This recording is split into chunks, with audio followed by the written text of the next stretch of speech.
스루프 타임즈 2023년 5월 27일자를 진행하도록 하겠습니다. 구독, 좋아요는 제게 큰 에너지를 주시는 게 되겠고요. 필요하시면 1.25 배속이나 1.5 배속을 보시기 바랍니다.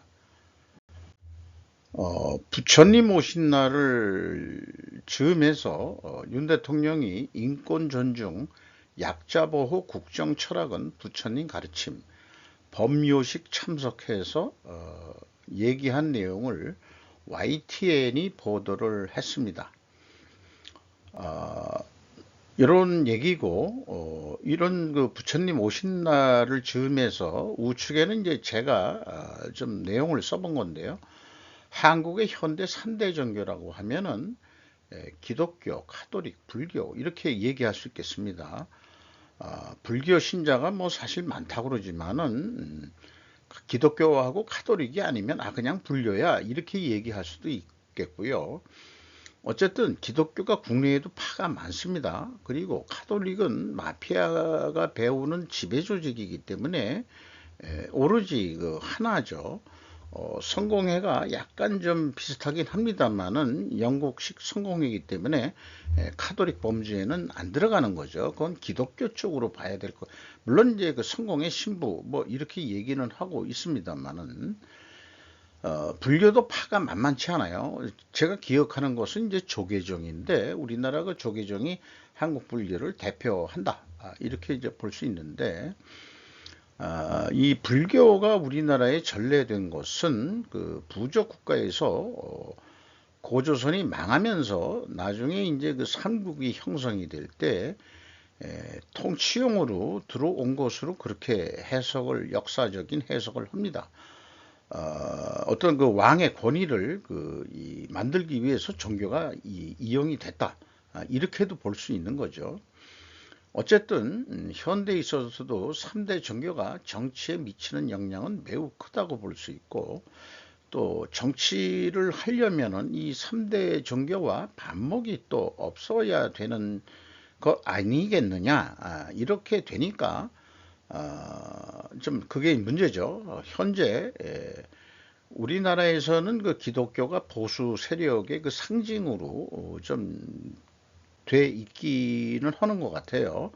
카톨릭은 약간 좀 좌파 쪽 비슷하게 뒤에 있는 것 같고, 불교는 잘 모르겠어요. 옛날부터 호국불교 했는데, 뭐, 어쨌든, 그렇습니다만은, 그런데 이제 하도 우리나라가 이 종교백화점이라는 얘기까지 들어가면서 사이비 종교도 많죠. 이 전번에 뭐 제이메스라든지 뭐 옛날에 뭐 오대영 사건이라든지 이런 등등이 있는데 한국에서 종교 전쟁이 발생하지 않는 이유가 무엇이냐?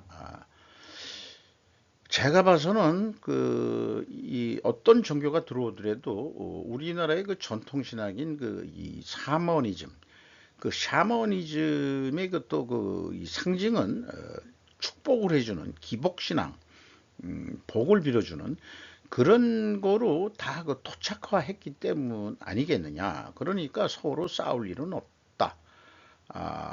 서로 복을 빌어주는 거니까 그렇게 생각을 합니다. 그런데 이 사이비 종교 같은 것이 왜 일어나느냐 이런 측면에서는 기존 전통 종교에서 주지 못하는 뭔가 부족함 갈증을 채워주는 뭐가 있는 모양이죠. 그런데 제 생각에는 그런 사이비 종교나 뭐 이런 게 좀 없어지려고 그러면은 우리나라가 어떤 이 존경할 만한 인물이라기보다도 존경할 만한 어떤 신분 계급층이 없어져서 그런 거 아니겠느냐. 그냥 아주 그냥 나쁜 비유를 들어서 얘기하자면은 이북은 김씨 왕조죠. 그러니까 뭐 이 자연스러운 게 아니고 강제적으로도 김씨 왕조를 이 추앙하게 만들려는 그런 거로 되어 있는데 그런 거 말고라도 우리나라의 존경할 만한 그런 인물들이 없어가지고 그런 사이비 종교도 나오는 거 아니겠느냐 이런 생각도 좀 해봤습니다. 대통령실 행사에 4연속 불참한 포스코. 이 포스코의 최정호 회장이 1월부터 5월까지 4번을 빠졌다는데요. 왜 그러냐? 이게 또 그렇게 이슈가 돼야 되는 건지 잘 모르겠습니다만은 요거만 가져왔어요. 근데 포스코 홀딩스가 현재 외국인 지분율이 39.51%입니다. 거의 40% 가지고 있죠. 국민연금공단이 가지고 있어 봐야 한 9%도 안 되는데, 그러니까 이게 어떻게 생각하면은 이게 그 공공기관 같은 성격이란 말이죠. 공적인 회사. 그러다 보니까는, 뭔가 이 사람이 이제 그 문재인 정권 때 이제 그 대표가 된 사람으로 되어 있는데, 임기도 이제 얼마 안 남아가지고, 슬슬 아니, 난 뭐 어차피 뭐 외톨이 될 텐데 하고서, 빼고 있는 거 아니냐. 뭐, 이렇게 얘기하는데, 윤 대통령이 그 1월 말에 금융위원회 업무보고에서 소유분산 기업의 지배구조를 지적하면서 뭐를 해줘도 도덕적 해이가 일어날 수 있는 경우에는 적어도 그 절차와 방식은 공정하고 투명하게 이루어져야 한다고 말했다. 지배구조를 지적한다. 자, 지배구조라는 게 보통 의사결정 체계가 어떠냐 이런 얘기거든요. PC주의자들이 얘기하는 또 ESG에서 그 가버넌스 지배구조라는 게 결국은 시민단체나 또는 그 뭐 이런 비영리기구 NGO 뭐 이런 데서 대표가 뭐 들어오고, 또 독일 같은 경우에는 이제 노동자 대표도 이사회에 들어오는 거고, 그러니까 우리나라는 다 형식적으로 사회이사라는 게 다 형식적으로 되어 있어가지고 돈만 받고 그냥 박수 쳐주고 그냥 끝나는 그런 식인데, 실질적인 이제 뭐랄 해저들은 잘 얘기를 했어요. 저건 그 공과를 어떻게 평가해야 될지는 모르겠습니다만은, 제 생각에는 그 외국 지분이 한 이 정도 높다 그러면은 뭔가 경영상 압박을 좀 받을 겁니다. 그냥 이 소설을 쓰면은 최정호 회장한테 알려지지 않은 루트를 통해 가지고 당신들이 지금 우리가 지금 40% 가까이 투자해 가지고 이익 배당을 받아야 되는데, 당신 지금 뭐 하고 있는 거야? 그 국가 대통령이 오라 그러면 가고 뭐 왔다리 갔다리 하고 뭐 실질적으로 지금 작년에 이 수해 있고서 그다음에 어떻게 좀 돈 좀 벌어서 이익 배당 좀 하도록 빨리빨리 노력을 해야 되지 않겠어? 뭐 이런 얘기 아닐까. 그래서 여기 보면 포항 개쳐서 수해 복구 때문에 못 갔다 그러고, 오스트리아 세계철강협회 정기총회 갔다 그러고, 그 다음에 이제 5월 23일 날 중소기업인 대회 때는 이제 이재용 씨도 가가지고 이제 같이 식사도 하고, 그때 무슨 치킨집이 대박이 터졌다고 그러더라고요. 인도 출장 갔다 이게요. 그러니까 이제 외형상으로는 명분이 다 있는 겁니다. 자, 이런 게 그 뉴스화를 굳이 또 해야 되겠는지, 그건 잘 모르겠습니다. 미 무역대표부 에이펙 강요회의에서 글로벌 도전에 대한 새로운 생각 모색. 참 제목이 참 어려웠어요. 데이비드 로이터 보도 내용인데요. 이분이 캐서린 타이, 중국계인지 어딘지 잘 모르겠어요. 중국계 같기도 하고, 대만계인지 어떤지 그거는 잘 모르겠습니다만, 어쨌든 이 아시아 존 출신이겠죠. 그 에이펙 회의에서 취약한 공급망, 악화되는 기후위기, 증가하는 불평등의 여러 과제를 극복할 수 있는 해결책을 위해 창의적으로 생각해 줄 것을 요청했다. 그 무역을 하는데 참 어려운 얘기를 하고 있어요.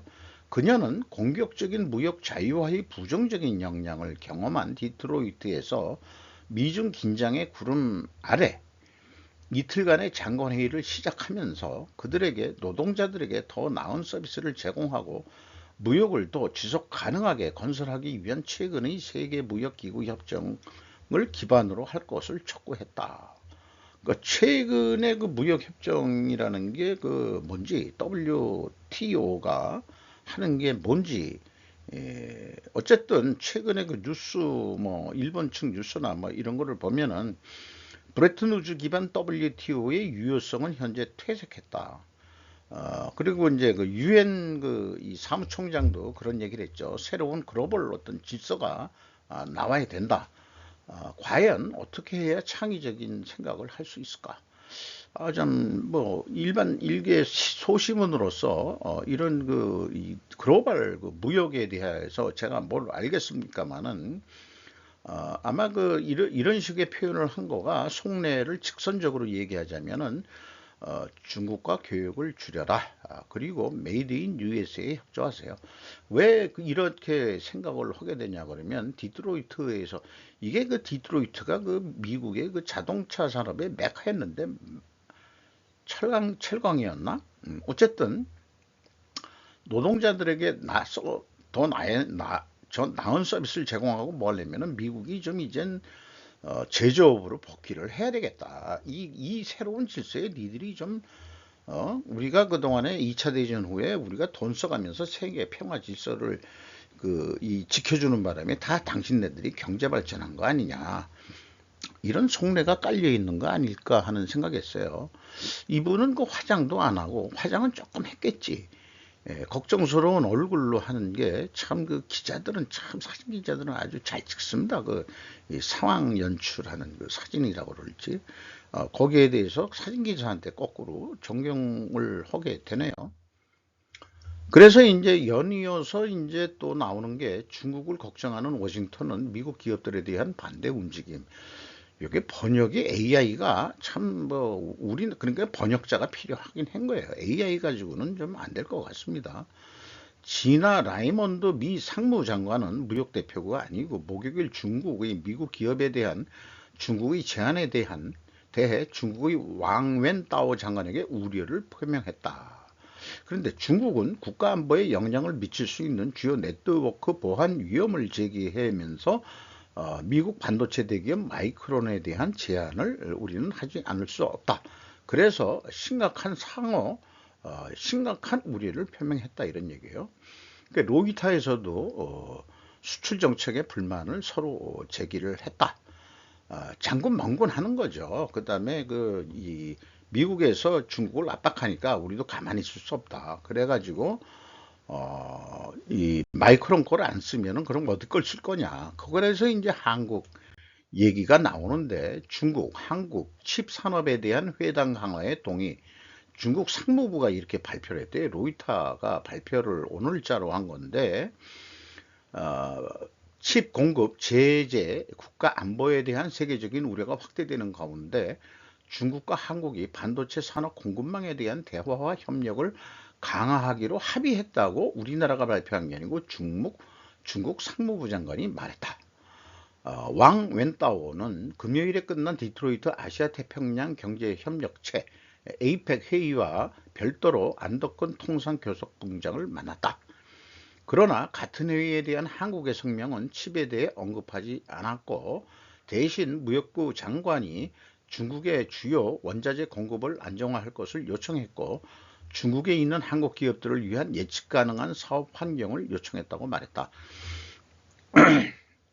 중국이 지금 한국을 이 제재하려고 지금 하고 있는 것도 있고 그러면서 아쉬운 거는 또 손을 벌리고 그러는 와중에 미국은 중국에 주면 안 돼라고 또 압력을 주고 있고 자 매우 민감한 사안입니다. 중국이 미국 마이크론을 제재하면서 미국은 이미 중국의 반도체 공급을 자제해 줄 것을 한국에 요청한 상태이기 때문에 그렇습니다. 그런데도 회담 강화에 동의를 했다. 그런데 한국은 어정쩡하게 얘기를 했다. 그런 거 하려 그러면은 원자재 뭐 이런 2차 전지 만드는 원료 뭐 이런 거 등등 기브앤테이크가 있어야지. 기브앤테이크 아마 이렇게 얘기를 했겠죠. 그들이 언론에 말할 수 있는 권한이 없기 때문에 출처를 밝히기를 거부했다. 또 이런 표현도 하는데요. 자관 이 표현은 그렇습니다. 한국은 반도체를 둘러싼 미국과 중국이 티격태격하고 있습니다. 이 표현은 미국과 중국이 티격태격하는 사이에 중간에 반도체가 껴 있습니다. 이런 표현이겠죠. 이런 얘기들인 것 같습니다. 뭐 안보에 귀중하다, 서로 간의 안보에 귀중하다. 자, 이럴 때 우리가 잘해야 됩니다. 어떤 분들은 자꾸 균형을 얘기하는데 지금은 균형을 할 때가 아닌 거로 저는 계속해서 그 지론이 지금은 미중 간의 균형을 하는 거면은 우리는 언젠가는 졸된다.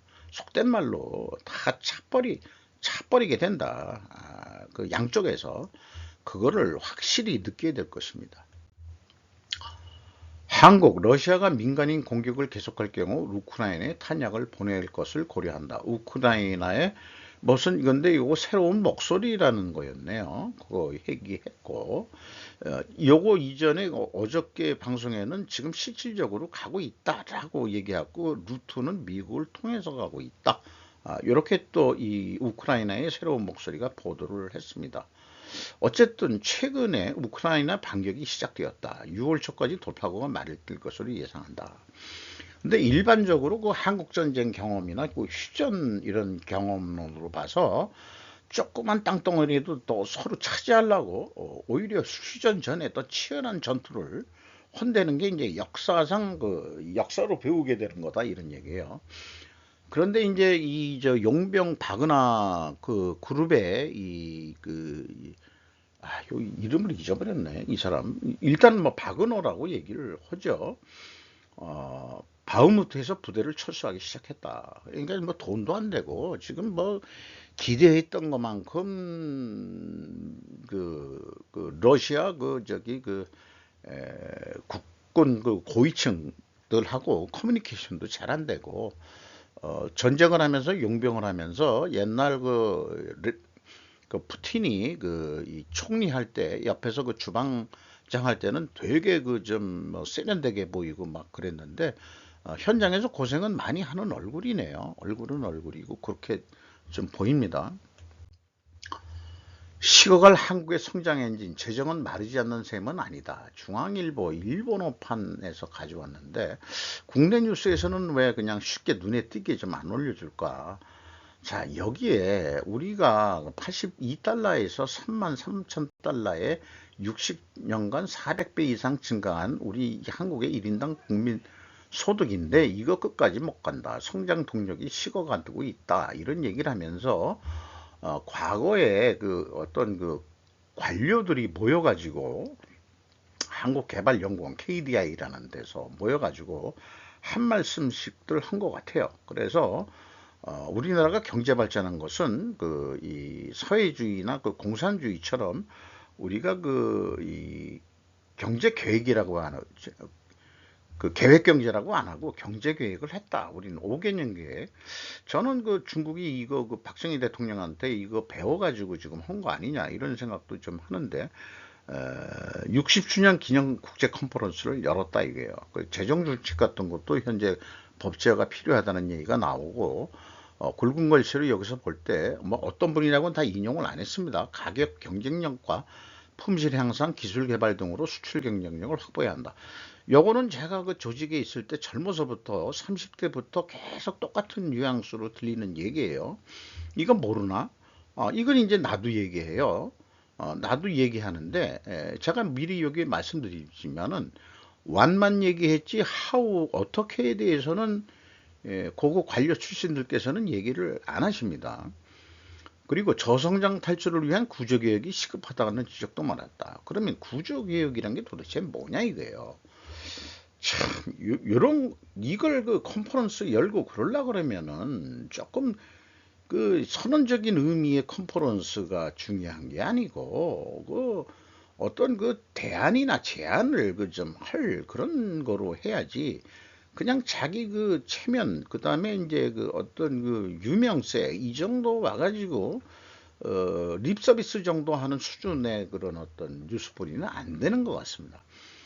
과도한 과제를 과감히 풀어야 한다. 도대체 우리는 못 느끼지만 외국에서 볼 때는 우리가 규제가 심한 나라라고 뭐 그렇게 얘기하는데 왜냐하면은 민간 창의성이 발휘되도록 뭐 이런 얘기를 하고 있습니다만은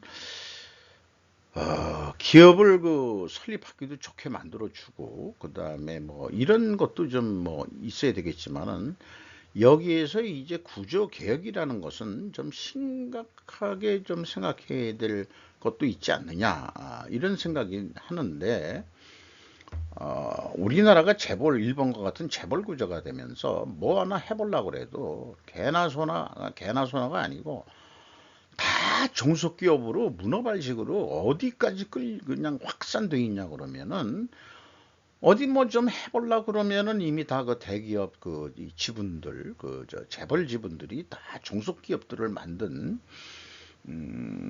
그런 게 너무 많은 것 같아요, 우리나라에는. 그러니까 어떻게 생각하면은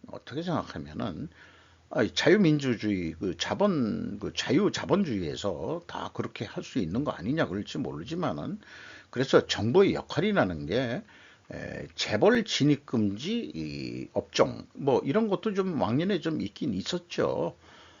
이런 게 있긴 있었는데, 그래 가지고 그렇다고 해서 경제 발전이 됐냐면 또 그런 것도 아니기 때문에 참 선악을 가리기가 어렵습니다.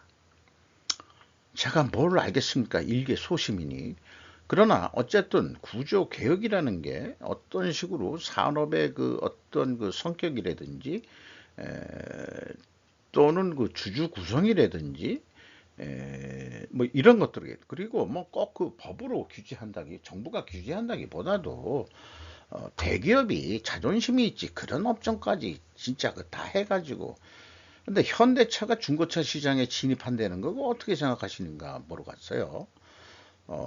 현대차 입장에서는 전기차로 갈 경우에는 전기 배터리를 확보하는 게 이게 자원 재활용 면에서는 중요하니까 자기네가 해야 더 싸게 전기차를 또 만들 수 있다, 이런 또 명분이 있는 거기 때문에 어려운 얘기인 것 같긴 합니다.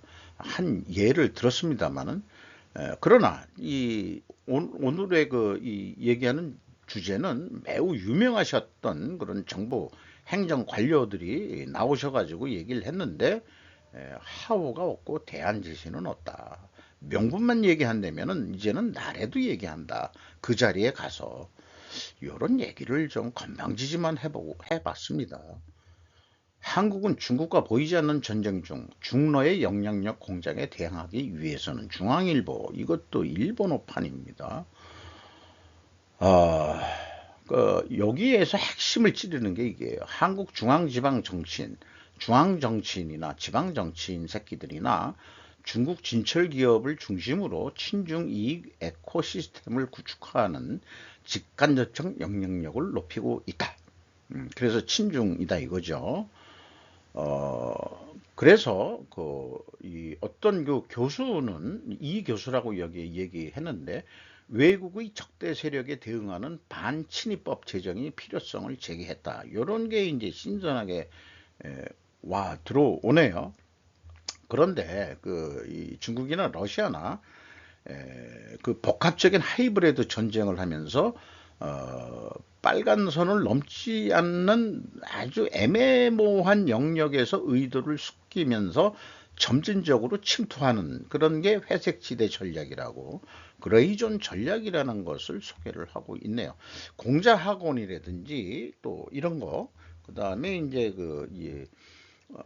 중국군 외국에 있는 이 경찰서, 숨겨진 경찰서, 우리나라도 무슨 어떤 중국집 해서 했다는 것도 뉴스가 나오고 있는데, 이런 거를 밝혀가지고 뭐 해야 되는데, 여기에서 쌈씨 공격이라는 게 혼잡하게 만들고 강제하게 만들고 은폐하게 만들어서 자기 세계를 분열시킬 수 있다고 믿든다 이거죠. 시진핑이는 옛날부터 이 야망을 아직까지 죽이지 않은 것으로 알고 있습니다.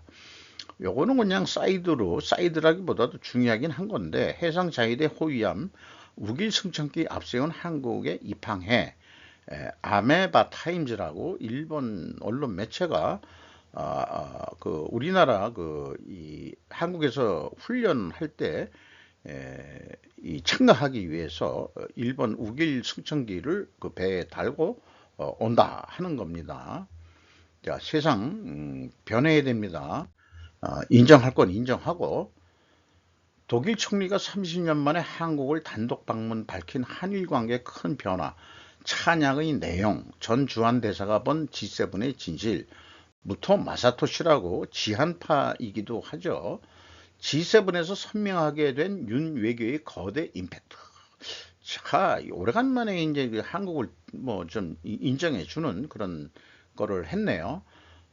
그 글로벌로 얘기를 하니까 법에 근거한 질서 중요성을 공유하기로 했고, 또 윤 대통령이 G7 플러스 초청국으로 이 한국의 입장을 발표했다. 그런 얘기고, 아프리카의 K라이스 벨트를 구축하고 식량 증산을 지원하는 G7이 주도하는 기후변화 클럽에 또 가입도 하고 이런 얘기도 좀 표현을 했었다 이거죠. 그리고 별도로 그 인도네시아, 코모로, 베트남 정상과도 회담을 했다.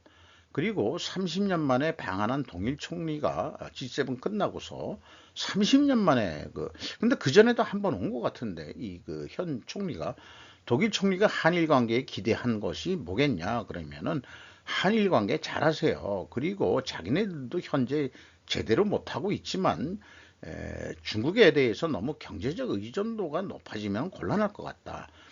숄츠 총리는 확실한 계획을 갖고 중국에 대한 의존도를 낮추기 위해서 협력하는 것이 중요하다. 한일 간에.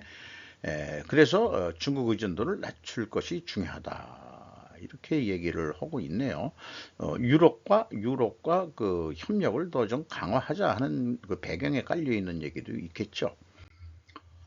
뉴에 대한 거를 그 출처 유튜브 리얼리즘이라는 데서 전문적으로 잘 취재를 해가지고 본인들도 여러 그 인용한 데를 얘기하면서 중요한 것은 한국이 쏘아 올린 인공위성에서 중국 항공모함 등 중국 전략자산의 배치와 군함 및 전투기의 움직임을 확인할 수 있을 정도로 고해상도를 가질 것으로 가능성이 높다. 이런 점이 이제 그 인용을 한 얘기가 되겠어요. 그리고 사실 말하자면 로켓에다가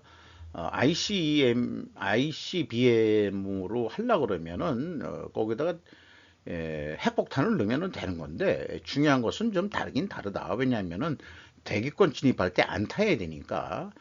그런데 이미 한국은 대기권 진입 내열 소재 개발 완료했다고 또 이렇게 취재 내용을 확인했을 때 충분히 재진입도 가능하다. 그러니까 한국도 맘만 먹으면은 핵폭탄 만들 수 있다. 이런 얘기가 되는 것 같습니다. 100세가 된 키신저 미중 전쟁 가능성 경고 물음표를 보아 자체에서도 했어요. 레알 폴리티크 현실 정치 키신저 키신저의 상징어가 레알 폴리티크 현실 정치다 이런 얘기고 국무장관 할 때부터 미국의 힘을 이용한 이익 최대화를 쭉 추진을 했고 지금 미국 랜드 연구소 선임연구원의 그 표현으로 헨리 칭진서에 대한 그 역사적인 내용을 소개하는 내용을 좀 얘기를 하고 있고요. 어쨌든 1971년 키신저 비밀리에 베이징 방문을 해가지고 그때부터 미중 관계가 좋아졌는데 이제 다시 안 좋아지는 거죠. 그래서 제가 옛날에 무슨 키신저 책을 샀을 거고 그 다음에 이제 여러 가지 해설을 봤을 때 키신저 박사의 그 박사학위 논문은 그 유럽의 빈체제 메테르니가 주도한 빈체제 이 연구를 해가지고 박사학위를 땄다는 거 아니에요. 그게 현실 유지 정책 뭐 이런 거로 제가 좀 알고 있습니다만은 힘에 의한 그런 거로 돼 있는데 그 자관 키신저가 권력지향 폴리폐에서의 원조고 강대 입국의 약속은 외면하고 있다.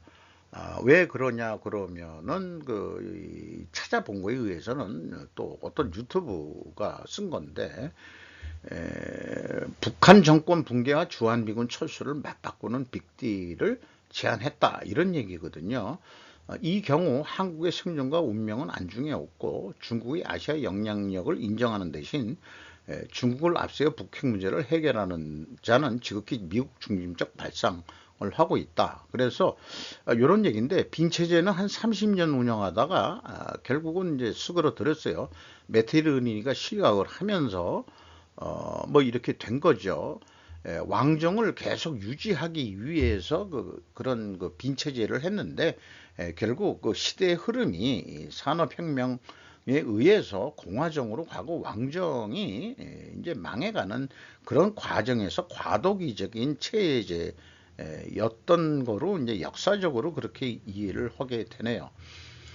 그래가지고 뭐 조선일보가 그 주최했던 아시안 리더십 회의가 2005년에 이게 찍힌 건데, 여기에 이제 뭐 유명한 그 말레이시아 총리 나카소네 전 일본 총리도 이제 뭐 이렇게 얘기했는데, 그때 무슨 얘기를 했는지 모르지만은 2005년에 그 조선일보가 주최한 아세안 리더십 컨퍼런스에 와서 키신저 박사가 브라브라브라 뭐라고 했던 모양입니다.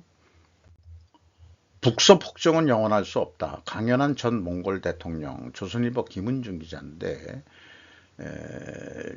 뭐 자곤 한국을 가끔 방문하는 모양이에요. 북한 지도부는 몽골의 민주화 프로세스에 대해 상당한 관심을 내비쳤다. 그러나 김정은이는 못 만났다. 정당성만 부여하는 큰 실수를 저질렀다. 뭔 거에 대해서 트럼프하고 문재인 대통령이 북한 정권이 계속해서 주민들을 착취할 수 있도록 이렇게 또 비판을 했고요. 그리고 또 북한 내 종교 표현의 자유 같은 인권 문제를 동등한 수준에서 제기해야 하지 않겠느냐. 그리고 또 한국은 우리에게 구원자와도 같은 나라다. 해가지고 또 한껏 한국을 띄워주고 있습니다. 자, 그 몽골이 고려 때 우리를 그 지배를 했습니다만 완전 속국으로 안 만들고 부마국을 만들면서 외교 문서를 교환한 유일한 부마국으로 또 생존을 했었거든요. 말년에는 그 동방행성인가 해동행성인가 그걸 공략해서 공민왕이 또 그때쯤 이제 그 몽골이 쓰러져 갈 때 얘기죠. 이분이 그 참 그 전 몽골 대통령인데, 차이약인 엘베그 도르지, 참 발음하기 어렵네. 이분이 가끔 방문하는 모양이에요. 그래서 뭐 땜시 오는지는 잘 모르겠지만은, 요거는 이제 그 이 루닛 별도 스루풋 아니 그 저기 기업체 분석에서 좀 소개를 했습니다. 대통령의 워싱턴 방문은 한국의 중요성을 강조합니다 해서 우리가 다 알고 있는 내용을 자기가 요약해서 잘 정리를 했어요. 근데 이 사람 얼굴을 어디서 많이 봤더니 아마 한국에서 우리나라 그 경제 발전 뭐 이런 거 취재할 때 그 나레이터 역할을 좀 하는 거로 해가지고 초청했던 분 아닌가. 이렇게 하는데, 이분이 만약 그분이 맞다 그러면은 자기가 한국 전쟁 때 그 전쟁 후에 한국의 산업 발전을 위한 그 전국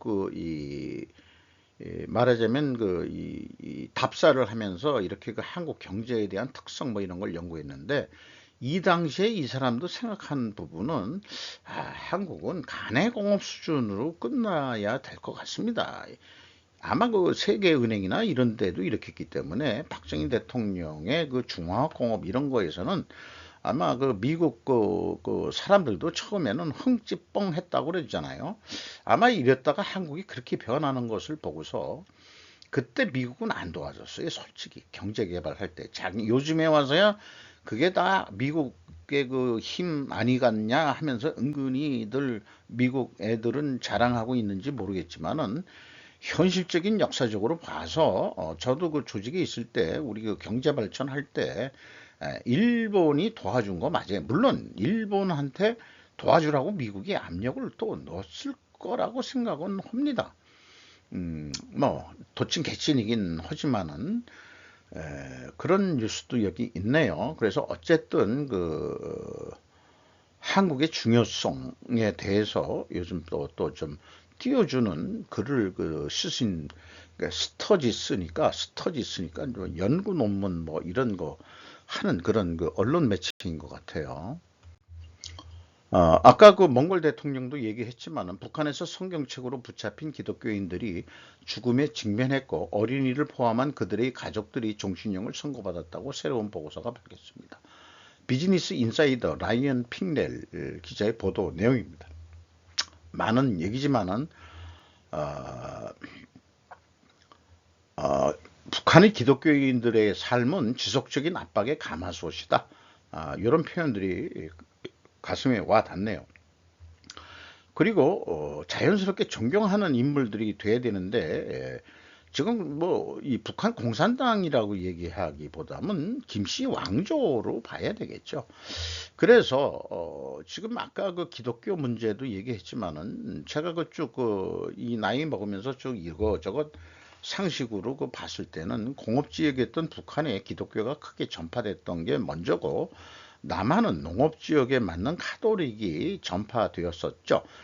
실질적으로 그 전파 루트도 그 이 카톨릭은 그 호남 지방을 중심으로 해서 번져서 서울까지 올라왔고 그다음에 이제 기독교는 평양으로 해서 그거 보면은 그 이 기독교는 그 산업 세력들이 믿었고 그런 거기 때문에 자연스러운 것 같고 그다음에 이제 일제 시대 때도 북한의 지하자원이 많아서 일본에서도 북한의 공업지역을 많이 세웠고 남쪽은 별로 세운 게 없죠. 쌀이나 가져가려고 했던 그런 역할뿐이 안 되기 때문에 뭐 그런 것까지 좀 생각을 하게 되네요. 컬럼버스 교구 참석자 감소 속에 15개 카톨릭 교회 폐쇄. 피터길 콜럼버스 디스패치라는 그 콜럼버스 주에 있는 이런 그 언론 매체 보도인데 자관 요즘에 그 미국에서 카톨릭 교구가 자꾸 숫자가 줄어드는 게 이제 뭐 사람도 안 나오고 뭐 등등등등 하니까 그러는데 이런 뉴스를 보면서 그 요 우측 거는 에, 제가 쓴 글입니다. 지금 그 카톨릭이 그 생존해서 그 버티고 있는 데는 그 로마 교황청 외에 남미 쪽이 강세죠. 근데 가만 보면은 그 산업 국가라기보다도 농업을 근간으로 하고 있는 것 같고, 그리고 이제 유럽에서 일어난 프로테스탄트들이나 그 기독교들은 공업 산업 세력들이 자기 신분을 상승시키면서 이 카톨릭에 그 안 되겠다 해가지고 신흥 계급들이 형성된 만든 게 이제 그 이 종교 개혁을 통해 가지고 기독교가 나오게 된 거죠. 한국 내에서 카톨릭의 쇠퇴가 일어나고 있을까? 인구 감소 추세에서 카톨릭이 새로운 산업 시대에 맞는 콘텐츠, 어떤 메시지를 개발해야 카톨릭세의 유지와 전교가 가능하지 않을까? 이런 표현도 카톨릭식 용어를 제가 가져왔습니다. 선교라고 안 그러고 전교라고 그러더만요. 그 콘텐츠가 무엇인지 신부와 평신도들이 모두 고민해야 할 문제일 것이다 라고 저는 얘기를 하고 싶네요. 그 개신교 쪽은 무슨 젊은 청년들이 가서 연회당을 한다 하더라도 거기 가서 무슨 성가대도 하고 그다음에 무슨 활동도 많은데 카톨릭은 조용한 게 특기죠. 조용한 게 특기예요. 그 위로 복종하는 거, 뭐 이런 것들. 또 그다 그 평신도라고 해가지고 그 개신교처럼 무슨 장로니 뭐 이런 거 없어요. 그게 좋긴 좋은데, 근데 이 카독세를 유지하려는 거는 어느 정도 그 비율이 있긴 있겠지만은 젊은 애들이 카톨릭을 잘 안 찾아가는 것 같은 기분도 있고요. 어쨌든 기독교도 마찬가지입니다. 이것도 어려운 문제네요. 그 잠깐 뉴스가 나와가지고 편집을 했습니다만은 중한의 표쓰레기 배상을 청구하자. 일본의 해안선이 오염, 큰 선전하는 해양 강국의 후원 묻지 찾지 않으면 괜찮나요? 괜찮나요? 이런 얘기예요. 석간 후진데 물었다니 까찜인데 어쨌든 이 더불어민주당이 방사능 괴담을 외치고 있고 한편 플라스틱 쓰레기 등 한국 해양 투기에 의한 일본의 해안선이 오염된 사실에 관해서는 그들은 아무것도 말하지 않는다. 근데 왜 해양 투기를 하느냐? 싸니까. 그러니까 폐기밀 처리업자들이 해양투기 금지법이 있고 있음에도 불구하고 몰래 갖다 버린다 이게요. 그러면은 밀려 가지고 일본 해안선에 도착을 한다. 그러면은 그 큐슈 지방에는 그 중국에서 밀려온 쓰레기로 있고 그거 수거하고 청소하는데 돈이 얼마나 들어갔냐. 그러니까 배상 청구하자. 그 표류 쓰레기 그 일본 해안에 몰려온 거. 일본 제주도를 가더라도 그렇고 그 어민들이 버린 또 이런 섬 이런 데도 그렇고 그게 다 어디서 밀려왔어요. 그러니까 우리 어부들이나 뭐 이런 사람들이 또 그 버린 거, 그 저기 관광객들이 버린 거 가지고 그만큼 나오겠습니까?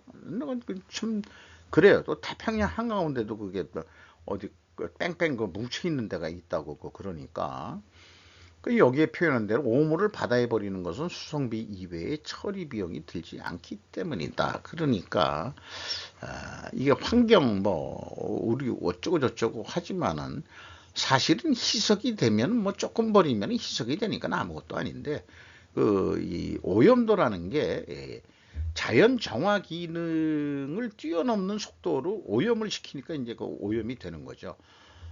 자연 정화 속도에 맞춰서 이 버리면은 깨끗해요. 근데 제가 또 환경을 조금 배워가지고 그런 생각이 들어갑니다. 우선은 거짓성이 담긴 사과를 요구하고 회수, 리사이클 비용으로 경관을 해친 것에 대한 위자료를 합친 배상금을 청구해야 한다. 자, 한국만 무슨 허구한 날 청구하냐? 우리도 청구하자 이런 얘기예요. 아이고, 해볼 수도 있겠다. 사실 한국에서 대인기와 알고 놀라운 연예인 탑 10인데 저도 그 고독한 미식가 가끔 잘 봅니다. 이거는 지금보다 젊었을 때 찍은 건데 한국에서 큰 히트 1위는 마츠시게 유타카 씨 이름 오늘 처음 알았네요. 얼굴은 많이 요즘에 그 시즌 7이 한다고 그러네. 근데 간판도 한글로 많이 써가지고 이제 다시 그 한국판도 해가지고 하는 그 유튜브 채널이 있더라고요. 그 다음에 2위가 그 한국 청룡영화상의 외국인 첫 수상자 2위는 군이무라 준씨인데 나는 얼굴은 누군지 모르겠어요. 주연 영화 히트로 미치겠다 열풍 3위는 미찌의 준우 씨, 오사카 남자. 이것도 잘 모르겠는데 어쨌거나 뭐 한 이런 게 있대요. 한국에서 투표를 했는데 그런데 이제 그 우리나라에도 허영만의 식객이라고 있었잖아요. 그 만화책을 저는 좀 가끔 본 것 같은데 뭐 그냥 스스럼 없이 그냥 봤어요. 그런데 허영만의 식객은 왜 크게 인기가 없었을까? 뭐 이렇게 드라마화되지도 않았죠.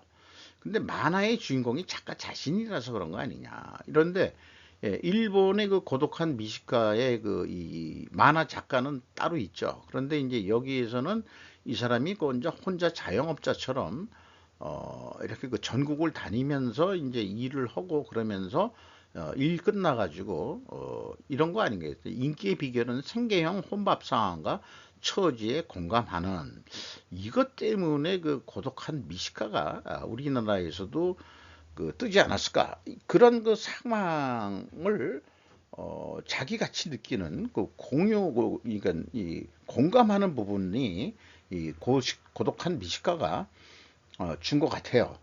그런 느낌이 듭니다. 이상 마치도록 하겠습니다.